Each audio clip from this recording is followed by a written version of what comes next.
Good afternoon. I'm so excited to see everyone here. We are going live today. This is our last live stream until fall for Gilbert Public Schools Professional Growth and Development. I am your host, Britt Bingold. I am an instructional specialist for Gilbert Public Schools, and this is our YouTube channel. And that we're trying to kind of house a little bit of tutorials, but also just a chance for our teachers to get together and from all the different schools in our district. Plus, we love to hear from other districts as well, especially ones that don't have professional growth and development departments. So if you're a charter school, a public school, any other district, Scottsdale, Chandler, Mesa, if you're here from anywhere, we are super glad you're here. We just like to chat about education, research, and just teacher stuff. So thank you for joining us today. Today, we're talking about how to finish strong with digital tools. Okay, this has been such a crazy year. It was going fine. And then, this all happened with the pandemic, and our teachers just really, you guys did a great job transitioning and just hitting the floor running. I think there was a lot of tears probably in that process, but you made it through and you're almost done. So how do we finish strong? And normally you guys all have your ways of doing that. You have parties, or you have these little mini celebrations, or end of the year reflection assignments. And so I know a lot of people are cleaning out their classrooms and it feels weird and the kids aren't there.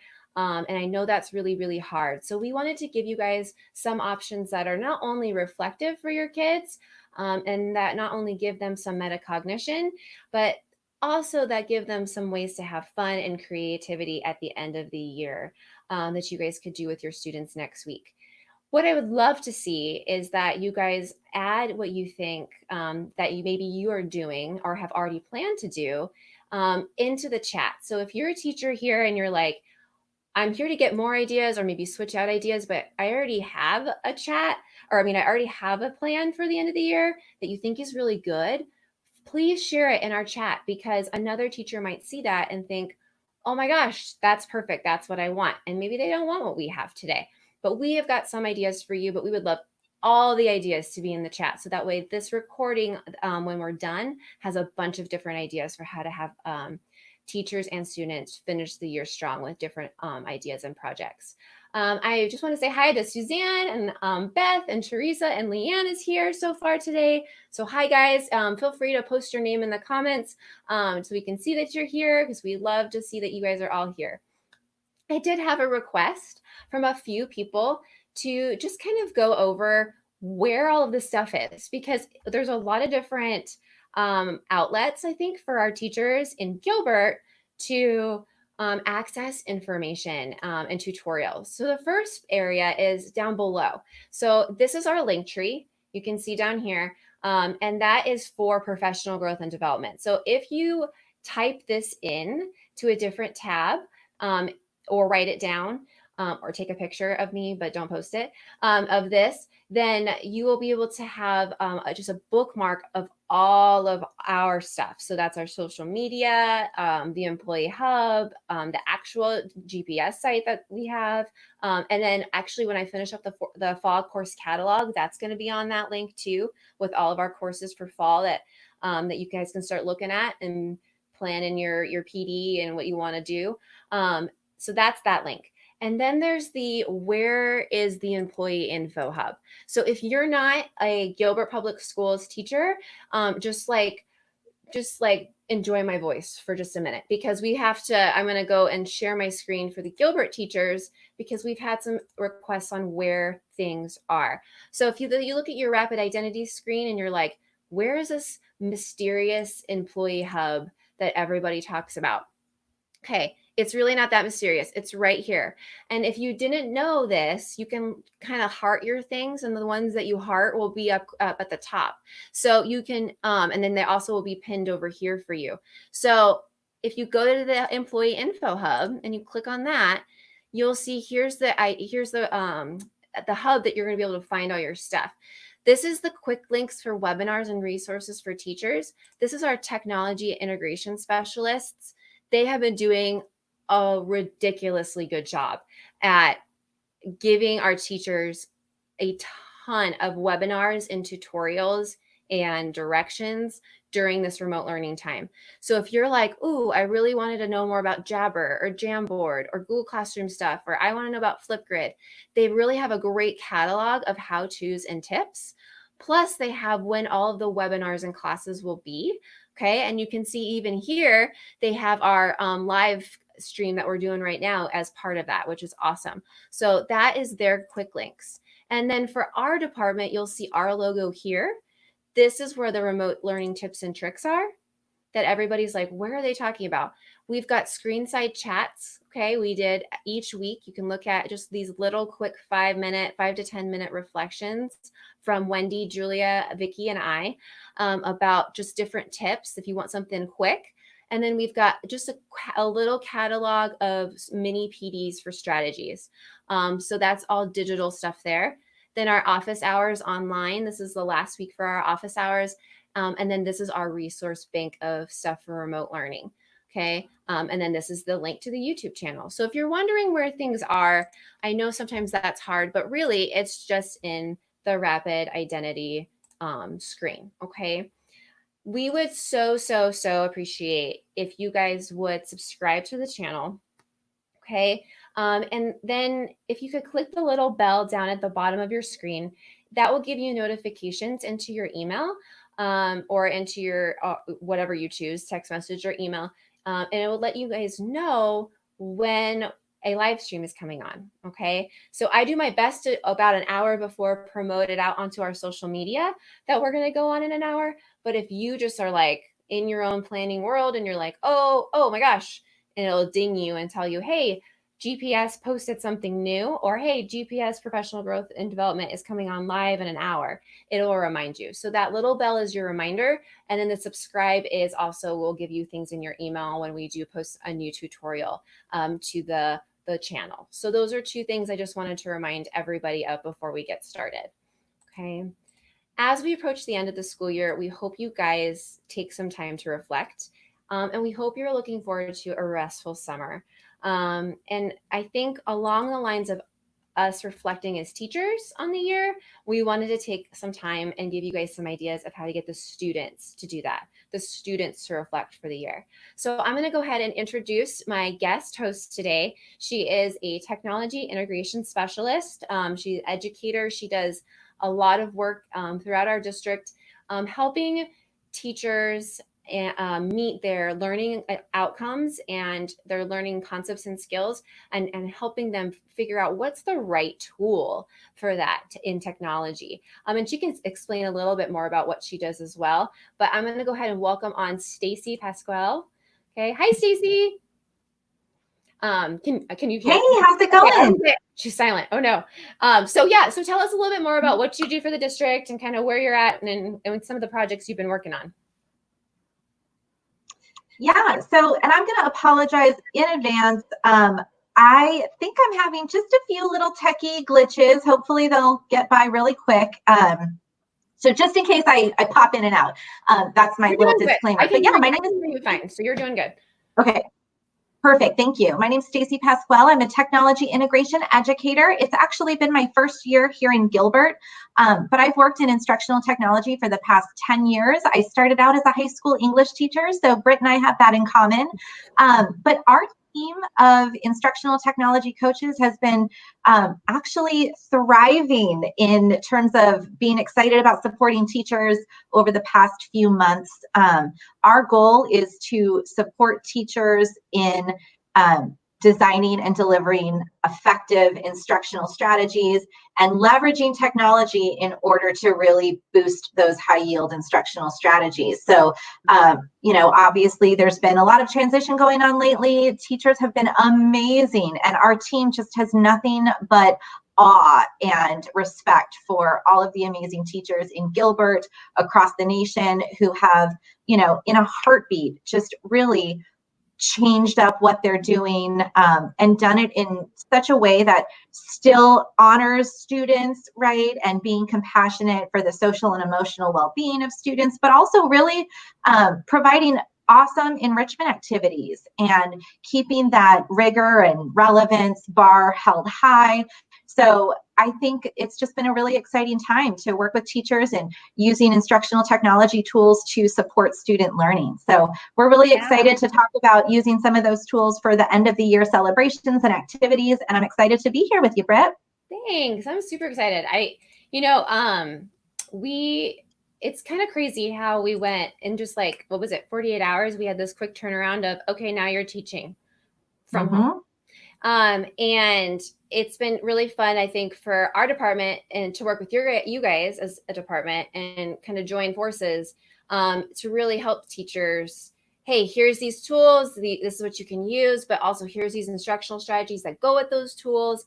And I hope that was exciting for some teachers. I know some teachers, it was like, no, because it stressed them out too much. But I hope it like kind of pushed some teachers into this excitement area where they were like, I could do this now next year or they're more comfortable coming to us too, because we've been kind of like in their realm, like their circle of like influence, that they'll be like, okay, I can reach out and get some ideas from these two departments. So I hope that is, a great thing for teachers that we've been able to collaborate, and they've seen that, and now they can reach out to both of us. Yeah. So the topic is, oh, sorry, go ahead.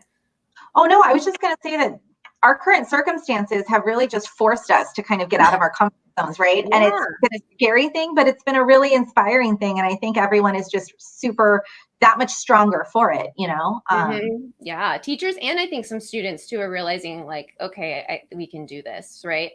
So, okay, so we put together some ideas for you guys for finishing the year strong with digital tools, okay? And it is a collaboration between the two of us, and we just want you guys to ask questions in the chat or throw out some ideas. Like if you, as I'm explaining something, if you're like, oh, ding, like a light bulb moment happens and you're like, oh, and we could use that for this, this, and this, and this, put it in the chat because we want to see it. We want you guys as the chat to be a part of this conversation and have this be like an educational community here talking about finishing strong. I mean, this is our last live stream for the year until fall. And so we want this to finish strong and we want it to be a really good collaborative community. So if you guys see something and it immediately in your mind is like, oh, I need that, or I have an idea on that, let me know. Okay. Also, at the end of this, we're going to make sure that you guys know where to find the slide deck too. Okay. Because we've linked a lot of stuff into this presentation that you're like, but I want it. And then where do I get it off of YouTube? It's not going to be on our YouTube. It's going to be in the hub or in the slide decks where everything else is housed. Okay. So we'll make sure that you guys know where to find that stuff at the end. Okay. This first one is an end of the year reflection just using Google Docs. Stacy and I tried to make sure that we didn't go super hog wild on new tools at the end of the year because we know there's a lot of fatigue and no one wants to like learn this huge new tool and maybe have, some tech issues with students and things like that. So we wanted to make sure we use tools that both the teachers and the students are familiar with. And that's really Google Suites for us, okay?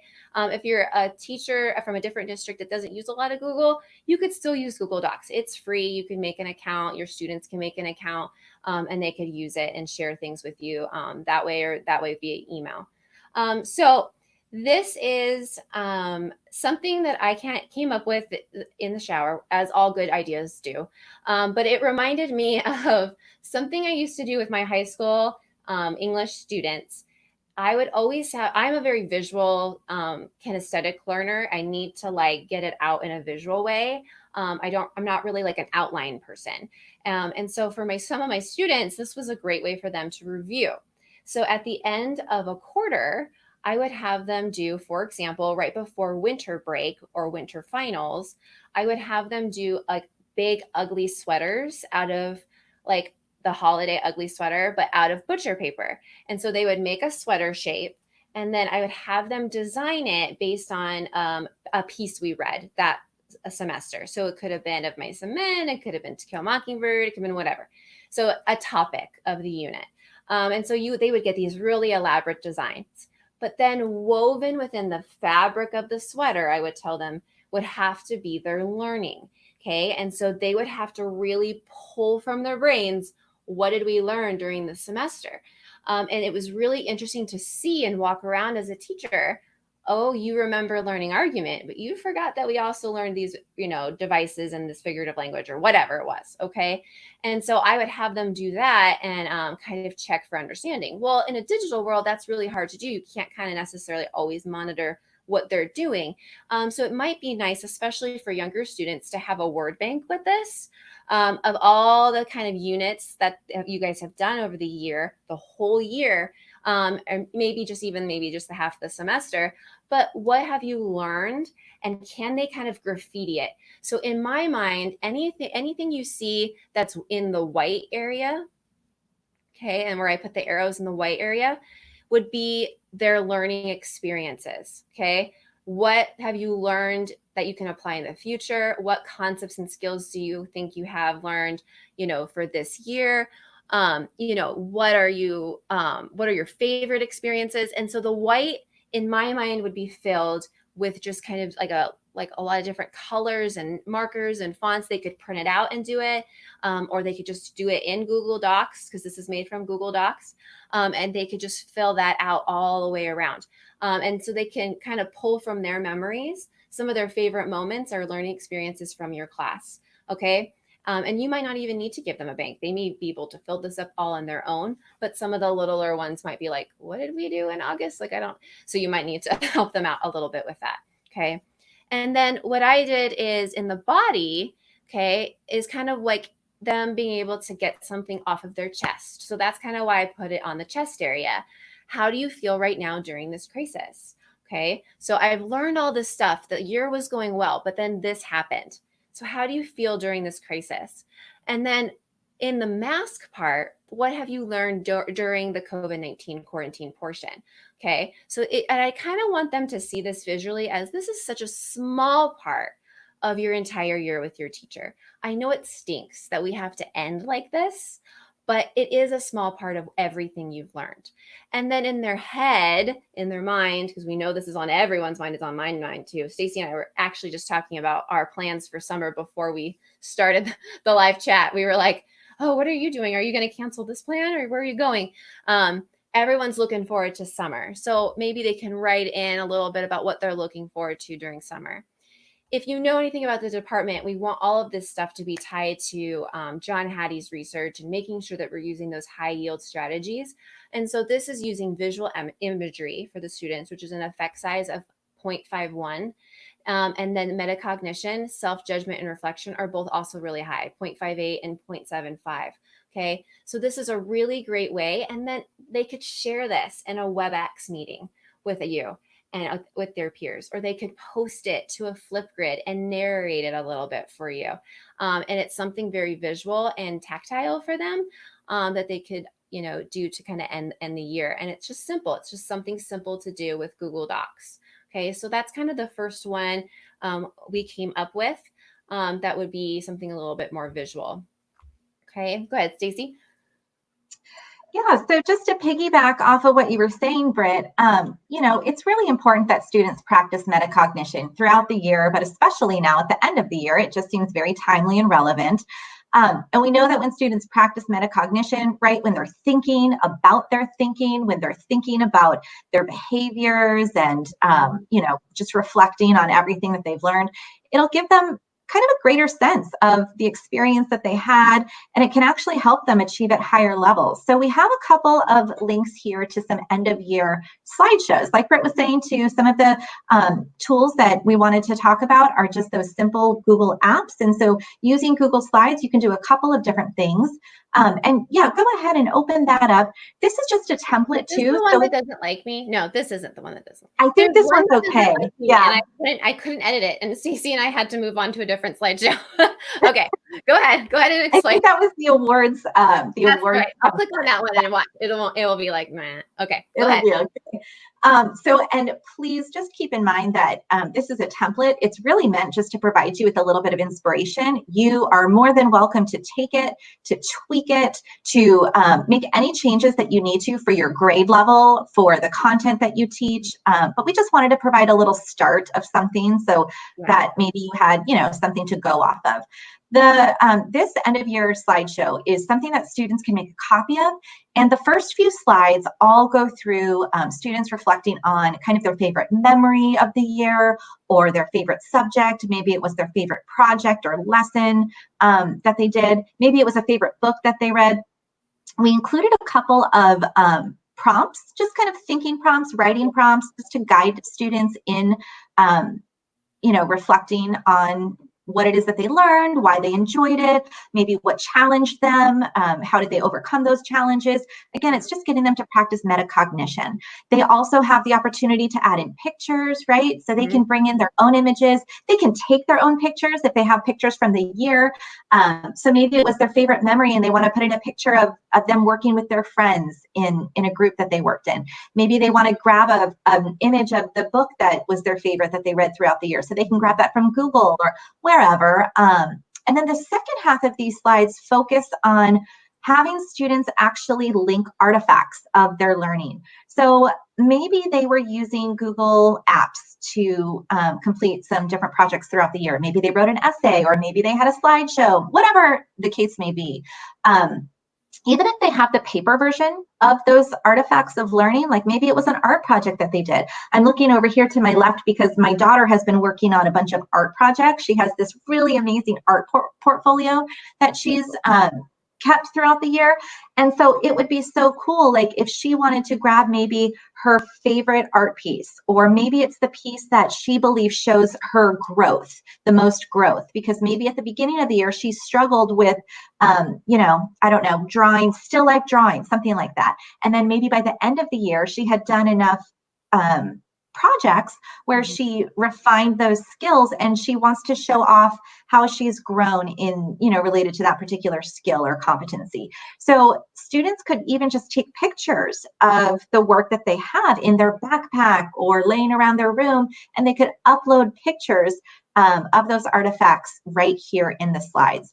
And I think it's really important to have students reflecting on not just their successes, which by the way is super important, right? Because we want this to be a time of celebration and where students are, recognizing how they've grown and all of the amazing work that they've done. But I think it's also really important that students reflect on things that challenge them and maybe areas that they're still working on and working toward. So this template is really just some slides to get you thinking about areas that you want your students to highlight in terms of what they're proud of, what they've accomplished throughout the year.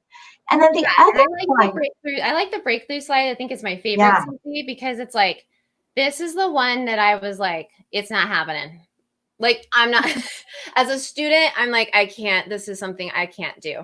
You always hear that in classes, I can't do this, right? And this is maybe something that they broke through. Okay. And then I just think that even adding that image or a link to the assignment would be so awesome for them. And as a teacher, you might have to go back over like this, insert an image from your computer or from the web or from your drive. Like you might have to go over that again for them if they're not familiar with how to insert an image into the slide deck. But they can do it from a camera, a URL. But a lot of them could just take an image from their phone. If they took a picture of something they found in their backpack that they were like, actually, this was really good. I forgot I had this. And then they could upload it into one of these slides, and they might need parent help. But again, just a simple tutorial from the teacher, I think, on how to just get that in there, especially for the littler ones that they don't know how to insert. That would make it a little bit easier too. Yeah, and you can create a little screencast to show them how to do that. It, just a minute long. And if students are working off of a Chromebook, a Gilbert Chromebook, they have a webcam on the computer. So they could actually take a picture straight from their computer of whatever they need to upload.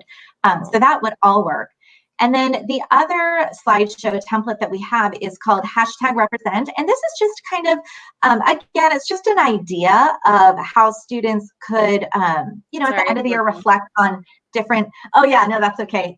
All of these are links that will force you to make a copy of the document. So that way it's your own copy. And then you can do the same for your students. So if you want to share a link to any of these templates with your students, or if you create a slideshow yourself, just force it to make a copy so that students aren't working on top of each other. Mine errored too. It errored last time too for us, Stacy. Do you remember It this? did. I had to go into the drive, but then I'm going into the drive right it now. should be working. Just talk about what it means. I like the hashtag represent because I think that Yeah, is like it so was high school, middle just a school. fun little activity. Mhm. And It's so cute again, too. I'm thinking gonna get about to the it. older kids. Oh yeah, yeah. No, you're There it getting is. there. You're Yeah, getting I'm there. getting there. It's For the happening. older kids, it's basically, and I thought about this because I used to teach high school English, and one of my favorite classes to teach was my junior classes, because that at the time, it was American Lit.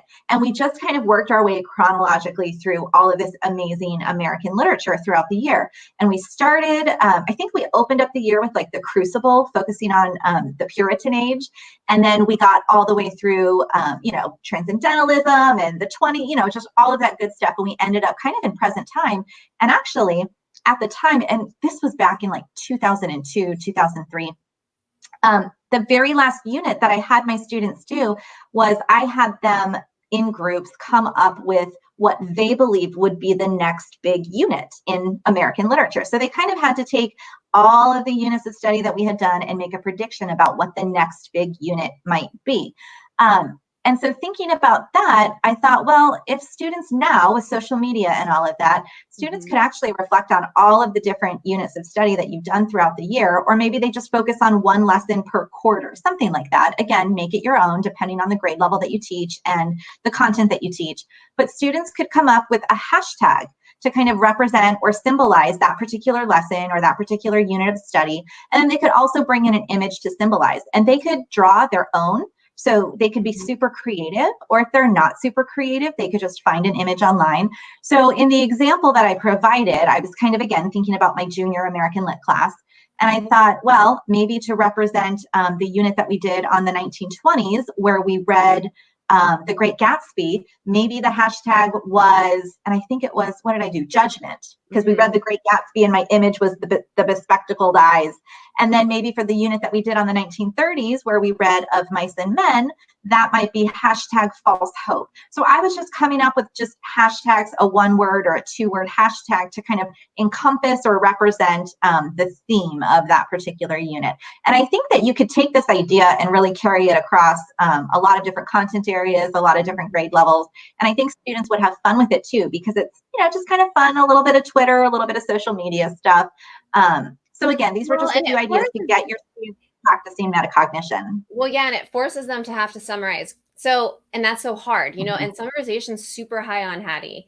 0.83 or something. Somebody's gonna look it up and correct me in the comments, watch. But it's super high. And so that for them to have to really put into that hashtag and then that little summary box of what they've learned in that unit. And then I love the idea of them predicting what the next unit would be, or what the future holds, or even just a hashtag for what's happening right now, right? Like hashtag remote learning or whatever they feel like. And then they could talk about what they've learned during the remote learning process. That would be an interesting way for them to share out. And then maybe when you're calling on students in a WebEx meeting, maybe you're doing small groups, be like, why did you hashtag it this? And they can all see the different types of hashtags the other kids did. And that's a great, just a collaborative, quick teacher discussion at the end of the year.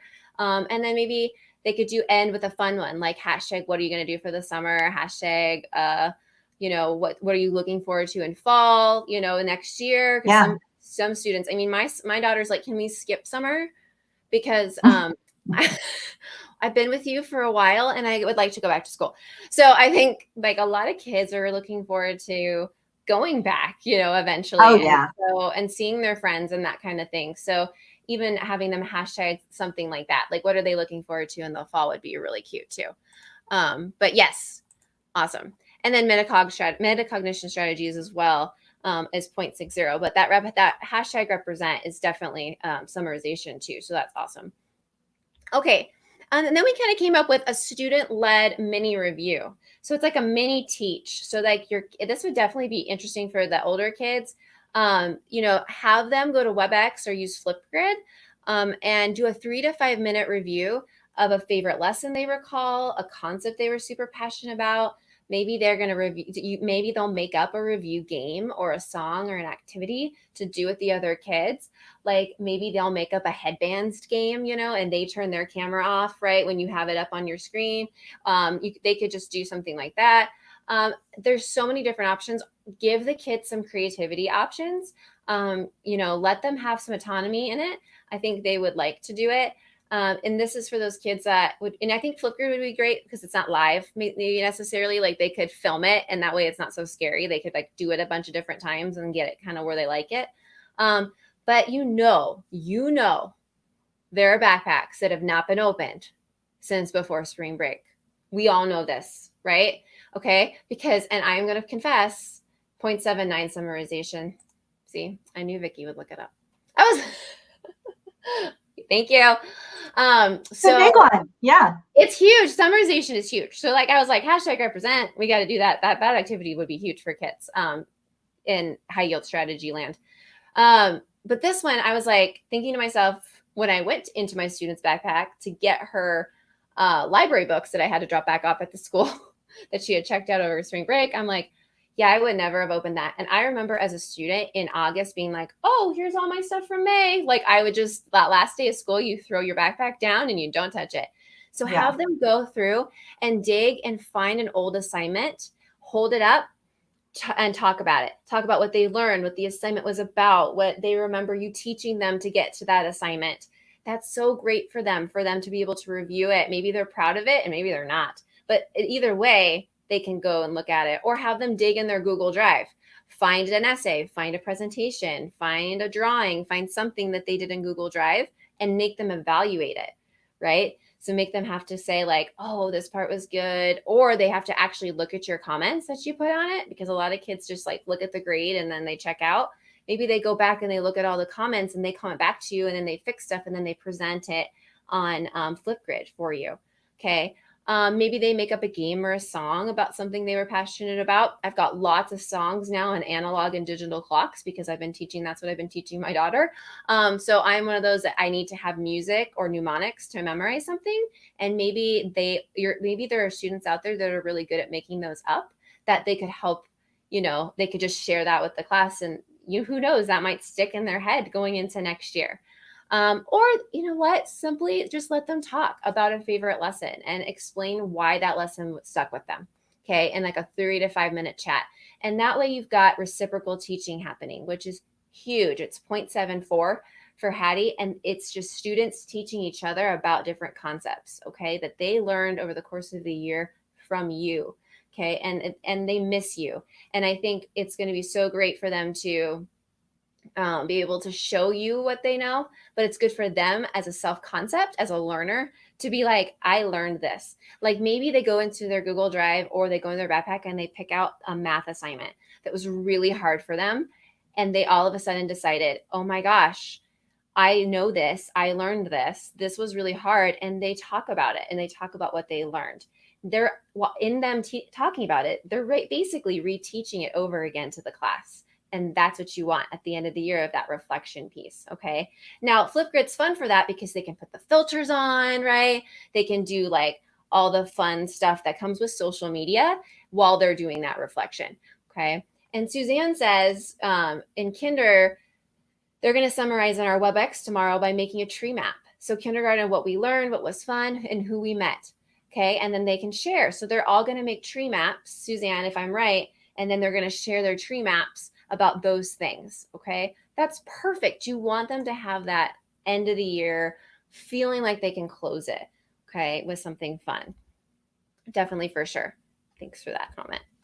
And Britt, when you were talking about making a game or a song, it just reminded me that like back in the day, there used to be an iPad app called Songify. I don't know if anyone remembers that app, but you could record, like you would just speak into, and I don't know if it exists anymore, but you would into the mic and it auto-tuned it into a fun little song or like a rap even. It was so fun. My kids, when they were in elementary school, in PE, they had to memorize all the muscles in the body and all the bones in the body. And so we would make Songify app or Songify raps and songs with it. It was so cute. That just reminded me of that. It's called Smule. Yeah. Smule. But you get it's still there. Kids will play with all the different, fun apps. And Teresa just said, I remember that app. Yeah, it's called Smule now. It was the best. You put it in there. Yep. And they can make up their own music and their own song. How fun would that be? Oh my gosh, that would be hilarious. Yeah, I mean, and my kids and my students used my metacognition strategies all the time. I mean, that's what I used in class to get them to remember things. So I think, even if they just remember one that you have taught. I mean, I know there's Suzanne and Valvista Lakes uses a lot of those thinking map songs. Even if like a kid just sang the thinking map song, like, and they recorded them singing it with all the hand motions, like you could just have them, it would be a screen full of learning and it would be so cool to see. So that was just an idea we were having and thinking that would be fun. Okay, this other one is for their working memory strength. So can they pull out information? And really, we were looking for something there, like their favorite memory from class. And it may be a concept they learned, but it may be just something that was funny that happened, or it may be something that like the teacher did that was silly and they thought was fun, or as a school, you guys have this really cool pep assembly. Like it could be anything, but it's a collaborative thing. So it wouldn't be individual students doing it. They would all work together in either Google Slides to create it, a class memory book that you've assigned to them, or they could use something called Story Jumper. So Story Jumper is a website. It's free. Okay. And again, I said we didn't, okay. At the beginning, I said we weren't going to give you any new tools. So now I just lied, but this one's it's cute. And so I wanted to show you. So you can import all your Google Classroom classes here and assign it through Google Classroom. So it's not like you're doing too much. Okay. Then you could create a book and each student would have their own page. Okay. So you could create as the teacher, a cover of the book, like this is our class memories, and maybe you have a class picture of your kids that you could put on the cover of the book. So a teacher could design that front cover. You could do a dedication page if you wanted to, and then you could assign each kid a page. So like Stacy, your page 2, Britt, your page 3, Vicky, your page 4. And then what they can do is they can select a scene and they can make it really silly if they wanted to. Like, let's just pretend, and then they can select some props and some people, and they can size it and drag it around, and they're only responsible for one page, right? And then they can have like a word bubble where they can type some stuff in, and that's their page about their class memory. But all this stuff might not make sense to you as a teacher. You're like, this is cool. What does this mean, right? Because who knows what this princess in the forest meant to your student as their class memory. What we loved about this, Stacy and I were talking about it, is they then add their voice. So they narrate their page. And so they say, oh, I made this princess, and this princess is actually Miss Bingled. And I'd be like, oh, thank you. And Miss Bingled taught us how to, use our imaginations while we were, I don't know. But they could talk through why they put what they put on their collaborative book. Then what's super cute is, if I can go back, and I'm not kidding, I think I made this in 2010. So like, please don't judge me on the eggplant banana. But this is a poetry thing I did for my freshmen because they had to create poetry books. But when they're done, it actually, oh, I said to team 1 who's gotten me through this class this semester. So I dedicated it to one of my teams. Okay. But then they can actually flip the book. So what the kids, can do, you could do this during a WebEx meeting. And you could share your screen and you could flip the book and play the audio of all the kids. And then they would have their own little class memory book. Okay. And you can also share it with parents, which would be really cute too. And that would be a kind of a fun way to end the year with a collaborative class memory book. If that looks like something that you're like, that didn't look too scary, I did link to like a really quick tutorial on how to use Story Jumper with Google Classroom and your students on the slide so that you guys could play with it a little bit too. Okay. Yeah, I told Britt that after seeing her poetry book, I learned just a little bit more about her that I didn't know before.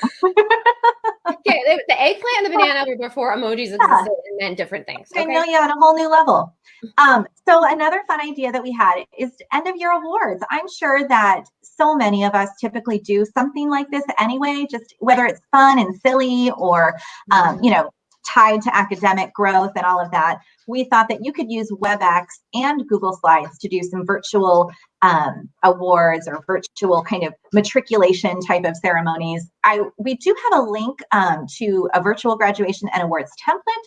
This is the one I believe that was giving Britt some trouble. So if you open it up and you make a copy, and for some reason, I think it was just the graphics were kind of heavy, and so it was taking a while to load. But yes, I couldn't get things to move. Yeah, like, I love you. It's a little slow. I need you to be faster. Yeah. I just thought it was so cute. I found this template. Cute. Yeah, and so I just wanted to pass it along. And essentially what the template does is it has a few different types of certificates or just fun celebratory backgrounds. So you could take, any of these and tweak them. Maybe you just take one and decide to use that. They have some with the black background, some with the white background. So you can do different awards if you want. And you certainly could do like a live virtual awards ceremony using WebEx. My husband actually, he's a high school PE teacher, and he did a live awards ceremony last night with a bunch of students at the high school that he teaches at, and they were doing, just different awards and whatnot. And it was really cool. So you could do that with your class. You could also just create, if you don't want to do a live session, you could still complete maybe some of these certificates or whatnot and just send them out to your students individually. It's just a really great way to celebrate, I think, and put a bow on things at the end of the year. I think right now it's so important because we've had a lot of highs and we've had a lot of lows over the last few months. And students, parents, teachers, we are all just dealing with a lot with work, with personal, stuff going on. So I this is a great opportunity to celebrate. However, I will say, and Britt, would you go back to? I'm going to ask a technical question. Yeah. Because you're here with me. So if I make this for Johnny, and I want to send just the slide to Johnny, what I would download it as a PDF document. Can I do that with just my one? I can just choose slide 4, right? And it'll just make it a PDF, and I can send that to Johnny.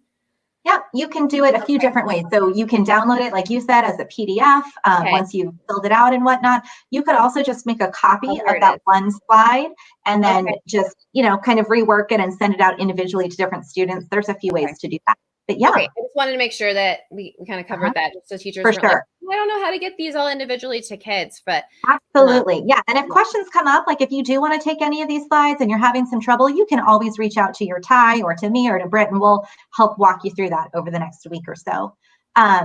But we do have on the slides with these ideas, I did have just a few different other resources to share regarding those awards and whatnot. Would you mind, Britt, just going back to, there you go. Yeah, the next slide. Perfect. Oh, it's the next slide. Okay. Yes. Yeah, perfect. Because the high yield strategy that we have associated with these end of year awards is self-efficacy. And when you're building students' efficacy, it's really building the belief in themselves that they can do something, right? So it serves to motivate students, it serves to incentivize them. But both Hattie and Marzano say that it's really important that when you're doing some kind of an award or providing some kind of, just positive reinforcement to students, you want to be specific. So don't just give them a general award. I mean, you could, but it's not going to have the more positive outcomes in terms of increasing student motivation and building their self-efficacy as doing it in a very specific way. So we have a few links here, and Britt just clicked on one that takes you to a little website with some different award ideas. This, again, you guys, it's just for inspiration, because I would even drill down further with a lot of these different award ideas, and I would be way more specific. Really, like you are a math master at this specific thing, like really as specific as you can. That's where you're going to get the most bang for your buck with the self-efficacy and the student self-concept as they walk into next year and they've always felt like they were super bad at math or they were really bad at reading. If you can drill down to that, like Stacy was saying, and make it even more specific, like Grid Friend Award. And if you could even give a blurb, if something you remember them doing with a friend, and putting that into the award. I think because we're not there with them to like say to them necessarily, I'm giving you this because when you were at recess, I saw you make that buddy when she was alone. You know what I mean? Like, so I think as much as you can make it specific, Yep, just like with any feedback that we give our students, we want to be super specific in identifying it. So if you can pull an anecdote or a little story to go along with it, like Britt was saying, or if you can provide a specific skill or a specific lesson that they mastered, something like that, just so that it's more specific, it will really serve to build their self-efficacy a lot more. And it'll increase their motivation. And then as we move into next year, as we move into the fall, students will hopefully feel a little bit, more good about, okay, I did accomplish a lot last year, and now I'm going to take that and I'm going to build off of that momentum and have a really strong beginning to my next year. So I think that's why it's really important too. You could have students vote for one another. So if you wanted to create a Google form and have students vote on, or even just nominate each other for different awards, you certainly could do that too. And then again, as the teacher, just maybe put on your teacher hat and make sure that the awards are specific. So you might want to go through and just make sure that everything is nice and polished and specific. But also, this is a great time and opportunity to include parents. Get your parents on board to celebrate their students, to celebrate their kids. Our parents have been our co-teachers throughout this time of remote learning, and I think it's really important that we pat them on the back too a little bit, and that we allow them to celebrate their children and all of the accomplishments and the hard work that's been going on. So there's just a lot that you can do. You can do a live virtual ceremony, or you can just individually celebrate students if that's easier, or just kind of what you need to do at this point. But whatever you do, I think we need to take some opportunity to celebrate our students right now. Well, and a lot of teachers, I think, at the year do an end of the year party. And so I feel like they're feeling like they're missing out on that end of the year party where they give these awards out to kids, right? And so do a end of the year WebEx party where maybe it's a Hawaiian theme, and people, and they get sunglasses on and they dress up or whatever, and you give them awards, and maybe they do like a little acceptance speech or something like, oh, I appreciate it, and you model for them what that would look like, and they, maybe everybody's on mute, but they're clapping, on mute for that person, or they're giving them 10 fingers. And I think that you could still have a party, right? Like, does everybody have their goldfish? Because it's a Hawaiian party and we're eating goldfish. Like, as long as you let parents know or ahead of time, I think, we always have parent volunteers where we ask for like, hey, can you bring in this and this for an end of the year party? I think we could still do an end of the year party, but just do it on our WebEx. And I think you could easily then do these awards. Then, even the kids could have them ahead of time and show them, like, oh, this is the award I got. I'm so excited. And then you as the teacher can kind of then comment on it. And I think that would be a fun thing to do. And they could have a couple snacks while they're doing it. And whatever you typically try to do during those end of the year parties. I was a high school teacher, so was Stacy. We didn't do end of the year parties. I don't know. I didn't. I always did the day before finals. We just played catchphrase because everybody's brains were done, and it was a fun collaborative class thing to do. And that's what we did as our end of the year party. But yeah, I mean, think outside the box there, and don't be afraid to do the things that you maybe normally would do, but just try to figure out how do you do that, like you've been doing all this whole time. How do I do that for, this is getting crazy. I don't know what's happening over here. Hold on. Okay. So the next thing we came up with was thank you notes for this, like anyone. So teaching aides, parent volunteers, custodial staff, cafeteria staff, office staff, other students. Basically, we just made in Google Docs a quick thank you note template that you can tell students that you will deliver these notes to the people when we get back to school in fall. I think if they know they're writing it to a real audience, right? And they're not just putting this out into like a void. Like I think a lot of them are feeling like they're putting work into just this void and they don't know what's happening. That you could say, I want you guys to take a minute and reflect on the people, not necessarily what you've learned, because we've done some activities with that, but the people, the who that has got you through this school year. And so have them maybe choose someone, or maybe you assign someone to them. And again, that's them feeling like they are contributing as a person to their community, which can help their self-efficacy. So I think that was just like a quick, easy thing.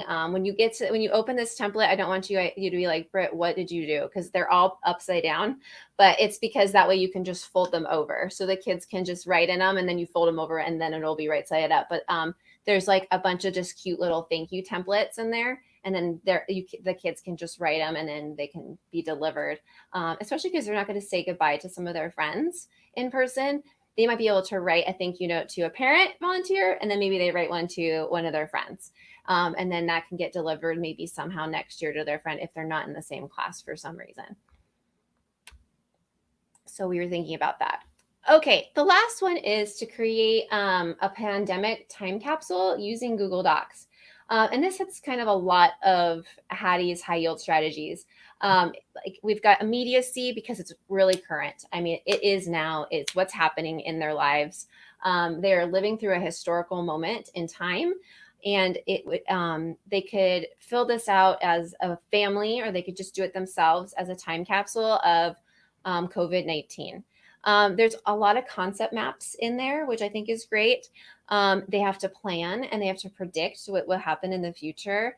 And then they also have to reflect on who they are during this time. So I did not make this. A cute little mama blogger made it. And then we turned it into a Google Doc. So my daughter has been filling this out, and it was Long Creations is the blog who made it. So I kept it on the bottom. But my daughter's been filling out pieces of this, and we've been doing it as a family. And it has been awesome. And we're going to keep it as our time capsule. And I explained the whole time capsule thing to her. So we're going to also put some objects in there, like a mask and those types of things that we've been using to kind of stay safe. And we'll put it in our, like a shoebox. And I told her the time capsule you take out like after so long. So you remember kind of what was happening during that time. And so we're putting in photos. But there's things about like that she can do. So she put, I'm 7 years old and here was my favorite toy during this time. But then there's also things about how she feels during this time. I mean, my kid has had many meltdowns these last 3 weeks of just, I want to see my friends. And I'm like, well, we have them on FaceTime, honey. Like we've been, and she's like, no, in person. I want to see them and play with them. I'm like, me too. I want to see know. like, I know. I want you to see your friends. So I can have play dates with the moms. So I get you, honey. But I think having them reflect on what they're thankful for. Here's 3 exciting things to do when this is all over. My community. This one was fun for us because in my community, a lot of the different houses in our neighborhood, our HOA put up hearts in windows. So that way when families were going on walks, the kids could go on a heart hunt and they would try to find hearts in the different windows of the houses. So that was going on during that time. What she was doing to try to keep busy. And then this one, we just did this last weekend where we all just did our handprints and paint. So we can kind of remember what ages everybody was. We put our ages down. And then special occasions that were missed, like my birthday was last week. We celebrated at home. It was different, Mother's Day, Easter, all those different things that, we were usually celebrate a certain way, but it might have been different. So then how did you celebrate it? And how was that different? And then letter to themselves. Then they interview their household and then a letter to their household. So you can see that there's a lot of thinking happening here, educational thinking happening here, concept mapping, but I think it's very relevant. If you're talking about rigor relevance relationships, it is a relevant task for them to do, okay, at the end of this school year. I think it would be great for them, even if you pulled out just a couple different pages that you sent home and it wasn't the whole packet, with another activity that was more learning based. I think a lot of students and parents might like it and might appreciate it. And it might even be something for them to do over the summer too, because I don't know about any other parents, but I feel like I've ran out of every single summer activity I had planned already. And now I have no idea what I'm going to do over the summer with my children. So anything that I can do art-wise and arts and crafts-wise, I think is good. So, all right, Stacy, do you want to wrap us up? Yeah, I mean, whatever you do for the end of the year, just remember this is a great time for students to be reflecting on their learning, to be reflecting on their social and emotional well-being right now, right? It's a great time for students to flex their creative muscles. So whether they're doing some kind of an artsy project or diving into a tech tool to create a video or whatever it might be, as long as they're having fun and they're reflecting on their experience over the past few months and over the past year, it's going to be a great thing to do with them. Now is the time to celebrate. Now is the time to reflect. And now is the time to have fun. So enjoy. And then we did link here in the this last slide. 22 powerful closure activities from Edutopia. And we really loved, which one we loved? The DJ summary, where the learners write what they learned in the form of their favorite song. And so there's a bunch on here that, yes, they're typically for when you're in class with them, but there are a lot that, they could sketch a book cover of, that summarizes what they've learned this year and make it into a book cover. So if you're like, none of the ones that Britt and Stacy really made kind of tripped my trigger, but I want more ideas, this has a lot of different ideas that you might be able to take and just really make your own, and give them that opportunity. But ultimately, yeah, we want them to have fun. We want them to be reflective, and that we want them to be creative during this time and be able to end on a high note. Even today, my daughter did a WebEx, and her teacher asked her what's a high and what's a low. And for her, her high was that I was hoping she was going to say, my mom has been teaching me just wonderfully, but that's not what she said. She said her high was that she got to wear her pajamas every day. And I go, well, that's true. I'm there with Fair you. enough. I Fair only enough. dress up from here up anyways, just for these things. And then her low, though, was that she just missed being in her school community. And I think even our kids going back, they want to end on a high. And they want, because we don't know what's going to happen in fall. We don't know what's going to happen in summer. I think this is a great time for us as teachers to just bring them into summer on a high.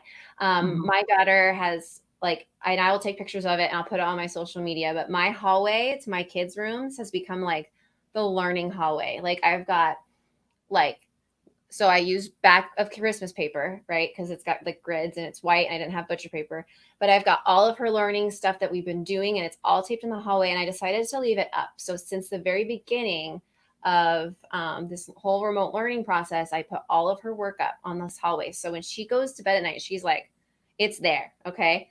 And I think what I'm going to do is when she's finally done, I'm going to make a little banner out of probably Christmas wrapping paper, because that's all I have. And I'm going to write, it is finally summer, congratulations. And I'm going to let her break through the banner and run through the hallway, right? And we can just kind of slowly start to take some things down, because I think she's going to need that, you're done. I think she's going to need that reminder, and we're in summer, because everything's so blurred right now for her. It's great that she gets to see all the learning that she's doing, but also it's like right now my desk is by my bed. I don't want my desk by my bed. This is my bedroom. I want it to be at work. It just seems like it's so close to home and they're not separate. Does that make sense, Stacy? So I can't wait for her. It does, and I think we're all experiencing a little fatigue. Yeah, I mean, even my two kids, they experienced remote learning in two very different ways. My son was not into it ever. My daughter started out really excited about it. She was drinking her iced coffees every morning. She was living her best life. And, even as of a couple of weeks ago, she was just kind of like, all right, I've hit the wall. Yeah. So there's a sense of fatigue. So I think if we can do something I think, Britt, you said it last time, some kind of a success bomb, if we can just do something to shake it up a little and end on a high note, put a bow on it, it might wake us up a little bit and, allow us to all just end on a really positive note. Yeah. And realize that they made it and you made it. Teachers, we can't, I can't thank you enough. I'm sure Stacy feels the same way. We know that this has been a really hard year, and especially the end of the year. I feel like it started off really difficult. There was a lot going on with all of our new curriculum trainings for a lot of teachers and shifts in just the way we were trying to have everybody teach, all these different strategies. And I felt like, people were already overwhelmed. And then it was like, let's just throw a pandemic and some giant hornets and let's just see what happens to people. I just feel like it's just been this weird year. So I just wanted to go, let you guys know we're proud of you guys. The ties have been working their behinds off, making all of these webinars that I know so many of you have attended and applied to your classrooms. And we're so proud of you. And you guys have seen our playlist and taken a bunch of instructional strategies and done the same. And you've been researching your own stuff. You've been listening to podcasts and reading books and reading articles on how to do this. And it's been so hard for you, especially for people that are not tech savvy naturally.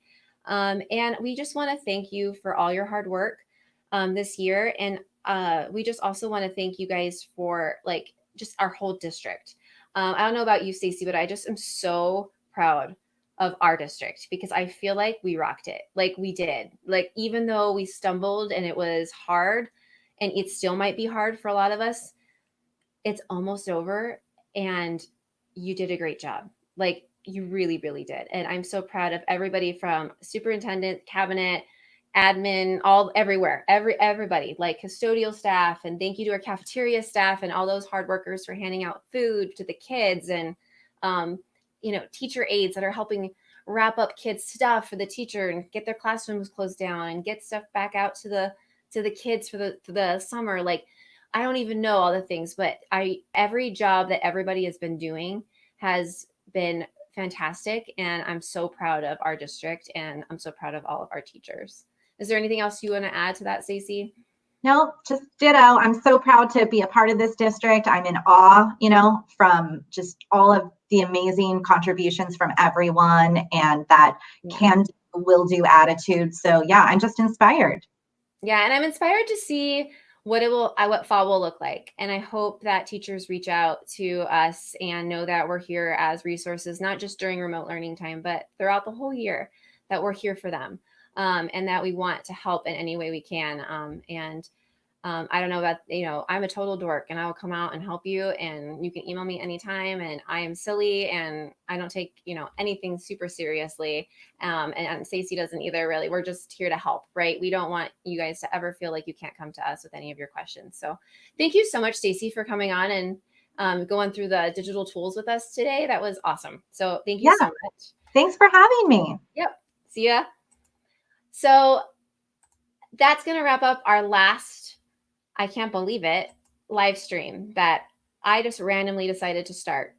About a few weeks ago, I asked my director, Vicki Jones, hey, can I do a live stream? Because I feel like I want a place where, our teacher community can come and share ideas and just see how this whole remote learning process is going in a live way. And she was like, yeah, go for it, which was awesome.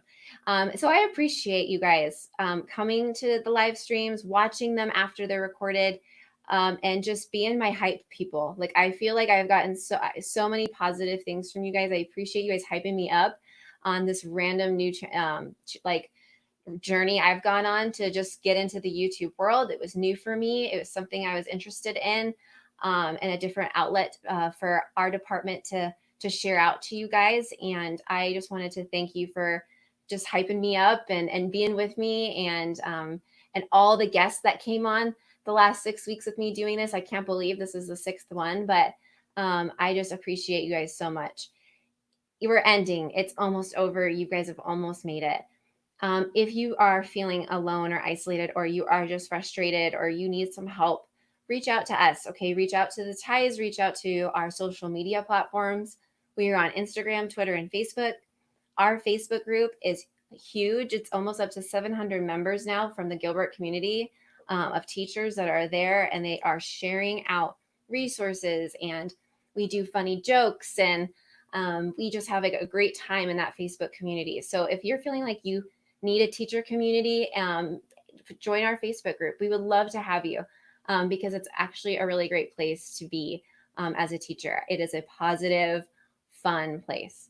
So feel free, if you're feeling, especially even during the summer, keep up with what we're doing. We'll still be posting some articles and, links and funny memes even throughout the summer. So we're not going to shut down completely. And that's going to end for us today. Again, I am Britt Bingold with Gilbert Public Schools Professional Growth and Development Department. And I can't wait to see what fall 2020 brings. And I can't wait to see all of you again in person, hopefully next year as we kick off the 2020-21 school year. Thanks so much, and have a great summer and a great weekend.